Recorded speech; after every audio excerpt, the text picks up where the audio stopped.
ঠাকুরনগরে প্রকাশ্যে বিজেপির কোন্দল, দুই ভাইয়ের সংঘাত। বনগাঁর বিজেপি সভাপতি বিকাশ ঘোষের গাড়ির চাকায় শিকল দিয়ে তালা।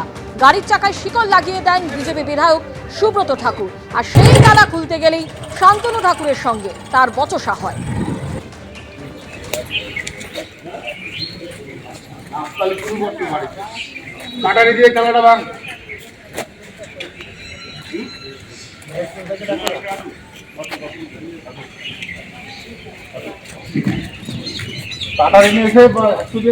তোমার সাথে আমার কথা,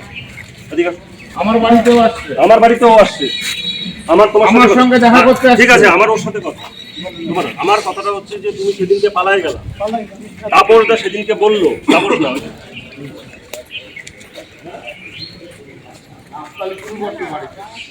কাটারি দিয়ে খেলাটা ভাঙ।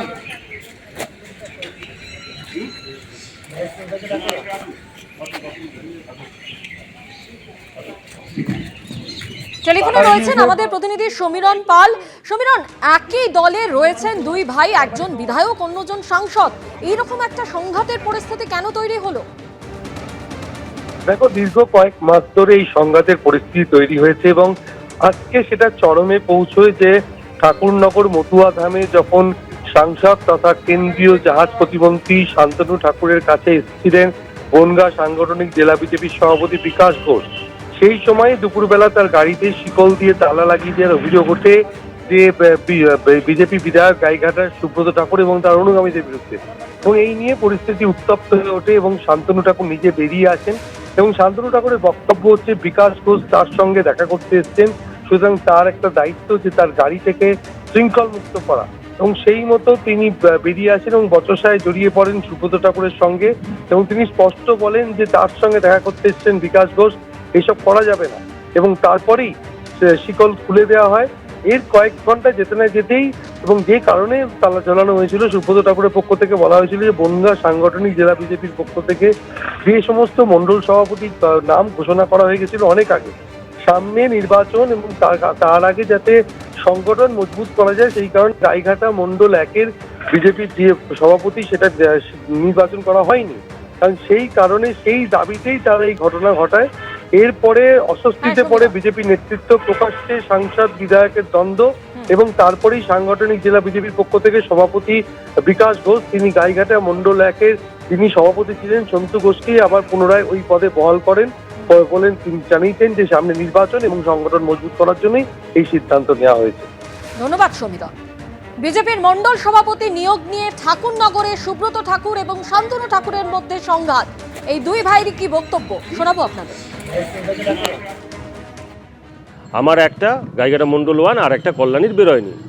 আমরা অনেকবার গেছি আমাদের নেতৃত্বের কাছে, রাজ্য নেতৃত্বের কাছে, সেন্ট্রালের নেতৃত্বের কাছে, যে এই দ্রুত বের করা উচিত, না হলে পরে এখানের যে এসআইআর হচ্ছে, সিএর কি হচ্ছে, বুথের যারা আছে, কোনো রকম কোনো হিসাব নিকেশ নেই, কিচ্ছু নেই একদম। মানে ওটা সব থেকে গাইঘাটার মধ্যে সব থেকে বড় মন্ডল, 4টে অঞ্চল নিয়ে আপনারা ভাবুন,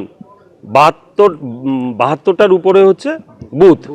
সেইখান থেকে দাঁড়িয়ে যারা কার্যকর্তা রয়েছে তারা বারবার বলছে যে দাদা এইটা কি বেরোবে, এইটা কি বেরোবে, না বেরোলে পরে তো সামনে ভোট আর কতদিন। এরপরে তারপরে উপর থেকেও বলা হয়ে গেছে যে এই মণ্ডলটা বের করে দিতে আসবে আর বলবে যে না, এই সমাধান সূত্র ওনার কাছেই, তো উনি চাইলে পরে ওনার প্যাড বের করে উনি লিখে সিলটা করে সাইনটা করলেই হয়ে যায়। এদের কি করব, এই যারা কর্মী রয়েছে আমি এদের কিভাবে বলবো? মূলত জেলা সভাপতি আমার কাছে এসছে, তো সেখানে কিছুক্ষণ পরে শোনা গেল যে জেলা সভাপতির গাড়িতে তালা দিয়েছে শিকল দিয়ে। কে দিয়েছে? শুনলাম যে সুব্রত ঠাকুর দিয়েছে। এখন প্রশ্ন হচ্ছে কেন জেলা সভাপতির গাড়ির চাকাতে তালা দিয়ে আটকে দেওয়া হলো। তার যখন পরিসংখ্যান খুঁজে বার করলাম, শুনলাম যে মন্ডল 1 যে সভাপতি, সেই সভাপতি করতে হবে, নাহলে জেলা সভাপতিকে যেতে দেওয়া হবে না। না, এটা গোষ্ঠীর বিষয় না, এটা শুধু তাদের ডিমান্ড হচ্ছে মন্ডল সভাপতি তাদের কথাই করতে হবে। এটা নিয়ে বসা যায়, এটা নিয়ে আলোচনা করা যায়, কিন্তু সেটা না হয়ে এরকম পরিস্থিতি হলে পার্টির ক্ষেত্রে ক্ষতিকারক আমার মনে হয় যেটা। ঠাকুরনগরে প্রকাশ্যে বিজেপির কোন্দল দুই ভাইয়ের সংঘাত। এই নিয়ে তৃণমূলের কি বক্তব্য, মমতা ঠাকুর কি বলছেন শোনাবো। পাল্লা হচ্ছিল, গোলমাল হচ্ছিল, যেটা আমরা জানতে পারলাম যে দুই ভাইয়ের ভিতরে কি মণ্ডল সভাপতি এবং সেটা নাকি হাতাবে পর্যন্ত গেছে, সেটা আমরা শুনলাম। সে শুনলাম আমরা, যেটা আমরা তো শুনলাম যে ধাক্কাধাক্কি হয়েছে, সেখানে নাকি গাড়িতে তালা মেরেছে নাকি গেছে, এই সবগুলো নিয়ে নানা রকমের। এটাই তো বিজেপির ব্যাপার, এরা তো কখন কি করবে তা তো বোঝাও যায় না। এবং বহুদিন ধরে তো দুই ভাইয়ের ভিতরে ছিল, এখন বাড়ির পরে কি নাকি এটা ওরাই সব থেকে বেশি ভালো বলতে পারবে। আমরা এটা দেখলাম যে প্রচুর চিল্লাচিল্লি হচ্ছিল ঠাকুর বাড়িতে, এবং সেটাকে নিয়ে হাতাপাইটার মতন অবস্থা, সেটা জানলাম আমরা, যেটা শুনলাম সেটাই নিয়ে ওদের কি ব্যাপার যে সুব্রত যেটা দিচ্ছে সেটা ও মানছে না, শান্তনু ঠাকুর যেটা হচ্ছে ওটা মানছে না, এটাই নিয়েই যেটা গোলমাল। এবং গাড়িতে নাকি সভাপতি ওদের এসছে, তালা মেরে দিয়েছে। 16ই ডিসেম্বর এসআইআর এর খসড়া তালিকা প্রকাশিত হয়, আর এই খসড়া তালিকায় একাধিক অসঙ্গতির অভিযোগ সামনে আসে। এবার যে চাঞ্চল্যকর অভিযোগ উঠেছে তা হলো বাংলাদেশির নাম কিভাবে রয়েছে সেই খসড়া তালিকায়। বিতর্কে বিএলও হাবড়ার 1 নম্বর ব্লকে এসআইআর এর খসড়া তালিকায় বাংলাদেশির নাম রয়েছে। 113 নম্বর বুথের বিএলও তরুণ পালকে শোকজ করা হয়েছে, ইয়ারোকে রিপোর্ট দিতে হবে। বিএলওর বাংলাদেশি আত্মীয়ের নাম এসআইআর এর খসড়া তালিকায়। দুই দেশের ভোটার তালিকায় নাম বিএলওর দিদি জামাইবাবুর। অভিযুক্ত বিএলওর ভাই উত্তম বালা মচলন্দপুর 2 পঞ্চায়েতের তৃণমূলের সদস্য। বিউটি মন্ডল বাংলাদেশে থাকে, দেয় ভোটের সময় আসে, দেখি আসে।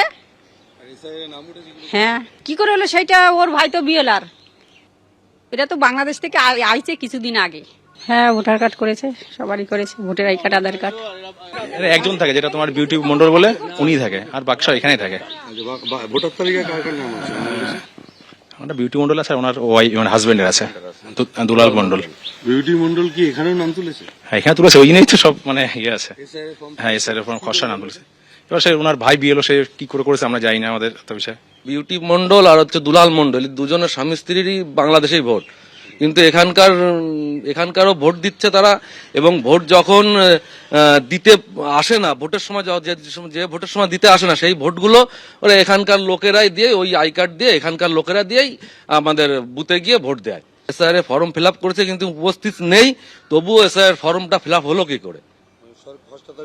নাম এসেছে, কিন্তু এটা আপনার ফর্মে তো একটা সই লাগে, নিজস্ব একটা সই করে তারপরে জমা দিতে হয়, কিন্তু সেই সইটা কে করলো?